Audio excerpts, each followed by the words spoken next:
E aí, Francisco, depois de todo esse universo... Chegou a hora, hein, galera? Chegou a hora, hein? Chegou a hora. Chegou a hora que vocês estavam esperando, hein? Chegou a hora. Bruninha, ar-condicionado menos 15.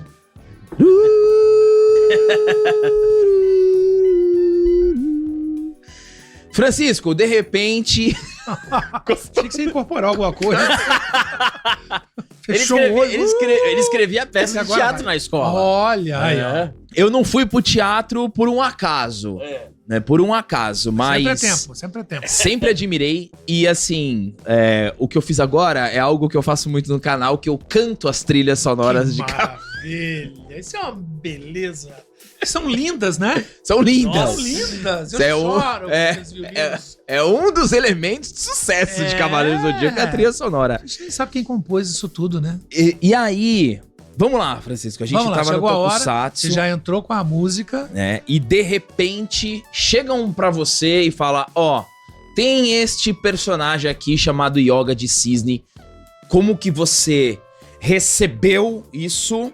Tipo, claro, você tava até falando isso, eu já percebi já dos dubladores, né? Isso é um trabalho, é mais um trabalho. Nós enxergamos como um grande personagem, mas o dublador, ele é profissional. Mas quando chegou o Yoga de Cisne, como ele chegou na sua história? O Baroli tava dirigindo a Gota Mágica e o Baroli então me escalou. Olha, tem aqui um desenho, um anime que está sendo feito, já faz um certo sucesso nos Estados Unidos e tal, você vai fazer o lourinho ali que é o Yoga. Ponto, acabou. Nem ele sabia também direito. Só que eu fico imaginando, você vai fazer o loiro de olho azul. Presta a caneca aqui. E aí, quando eu... tá bom, como você disse, é mais um trabalho. E e a animação dá muito mais trabalho por conta da boca e por conta que não são humanos, né? Ah, sim. Então tem uma levada que você tem que fazer ali na voz. A voz é tudo na animação, né? A voz é o personagem. Senão ele já não existe, né? Então ali você tem todo um trabalho pra você achar a voz. E a referência que eu tinha era uma referência em espanhol, castelhano. E o Yoga dizia: "Que pasa, chico, donde vamos? Polvo de diamante!" Eu dizia, caramba, como é que você consegue falar em português uma coisa mais serena com aquele homem gritando com aquele tom grave e mexicano, sei lá o que era aquilo, mas não pode ser, não pode ser mais. Que passa, chico? Onde vas? Eu falei, gente, e agora? Você tem inglês, você tem japonês, tá? Mas só que o espanhol, você entende o que ele está dizendo, né? As línguas são muito próximas.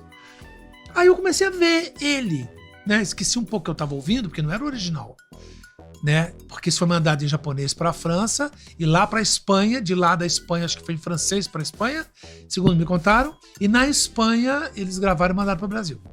Então a referência que tinha era essa. E eu via que ele era muito sereno. E todos falavam, faziam, acontecia, e ele sempre na dele, sempre quieto, no silêncio, falava menos, mais recolhido. Aí fui fazendo meio no escuro mesmo, no começo, fazendo mais leve e tal. E ao longo da série que eu fui fazendo, eu fui entendendo essa alma, esse espírito. Ele tinha um heroísmo, mas não era a coisa mais importante para ele. A coisa mais importante para ele tinha esse trauma da mãe, daí o mamãe, né? Eles amam. Mamãe, né? Eles adoram. A palavra que você mais falou na vida. Cara, e é tanta, né? Tem tantos gritos de guerra mais possantes, né? O pó de diamante, a execução Aurora. Eles querem mamãe. E nesse tom. É isso aí. É a mamãe sentido e tal. Faço muito sucesso no Dia das Mães que eu coloco o Yoga e a mãe, né? Mamãe. Eles amam. 700 mil curtidas, eles adoram. Adoram, né? Todo mundo tem uma mãe, né? Aí, eu acho que é isso. Então, ele tem essa delicadeza. Os outros, né? O Seiya, o outro, e toda aquela confusão.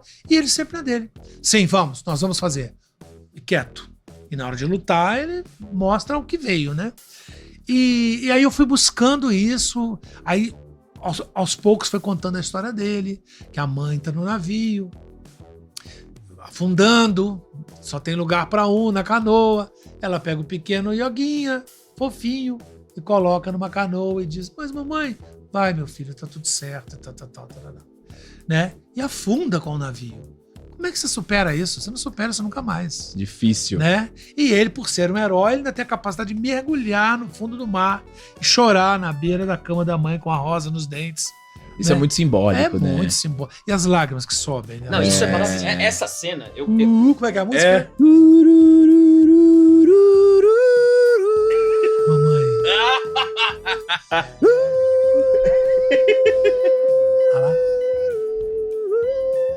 Incrível, incrível. Isso aí se deixar vai até amanhã. Vai até amanhã. Vai né? até amanhã. É Acha- terrível isso aí. Mas, ô Bretas, você Ah. falou dessa cena. Às vezes eu... Volta e meia, quando tem algum corte, às vezes a gente tá no Instagram, aparece um Reels ali. Essa é uma cena que de vez em quando, dá uns... De 6 em 6 meses eu vou lá e revejo. Porque ela é muito poderosa, essa cena. E é no primeiro... No capítulo de abertura dele. É o capítulo 3. Que apresenta ele. Sim. E é um negócio, você fala, meu, porque a composição toda. Porque ele quebra ali, num silêncio, abre. Que a gente gosta muito, a gente faz muito isso, eu e o Gabriel, a gente gosta de, depois de burro velho, a gente gosta de analisar toda a composição. Claro. Então tá no silêncio, ele quebra. No momento que ele salta, começa a música. E a gente não sabe pra onde ele tá indo, né? Aí, ó, que é isso? Aí, e assim, Olha que coisa ele linda. vai lá, pega a rosa, coloca a rosa, a música, as lágrimas pra cima. Então, assim, isso a gente vendo quando era moleque, era um negócio extremamente poderoso. E mãe, né? Não se mexe com mãe. E né? não, isso aí é fantástico. E eu queria saber de você, e que um negócio que eu vou perguntar mais pra frente, já deu pra perceber que você se envolve muito com o seu trabalho, você gosta muito. Sim. Você viu esse episódio e você falou, caramba, tem, ó. Você teve esse insight? Tem igual a dubladora que falou que, ó, esse menino vai dar samba. Ah. Você pensou, isso aqui vai dar samba, tem alguma coisa Não, diferente? não pensei, não. A sensação é a seguinte, quando você falou dessa cena, ele mergulha, eu também, caramba, isso aqui é a mãe morta? Quem é? É uma namorada? Quem é essa mulher morta aí? E ela é eternamente jovem, Sim. né? Eternamente linda, né? Ele vai envelhecendo, mas ela continua linda ali, congelada, né? E ele conversa com ela. Sabe o que eu sinto nessa hora? Quando eu vejo assim um grande ator, um grande personagem, de caramba, eu não posso ficar pra trás nessa. Eu não posso destruir essa obra com a minha voz. Eu tenho que fazer no mínimo o que ele tá fazendo. Se eu conseguir uma excelência além, maravilha. Mas menos eu não posso fazer, né? E às vezes você tem contra você a própria direção, que às vezes aquele diretor não sabe do que se trata, e vai tomar, você diz, não.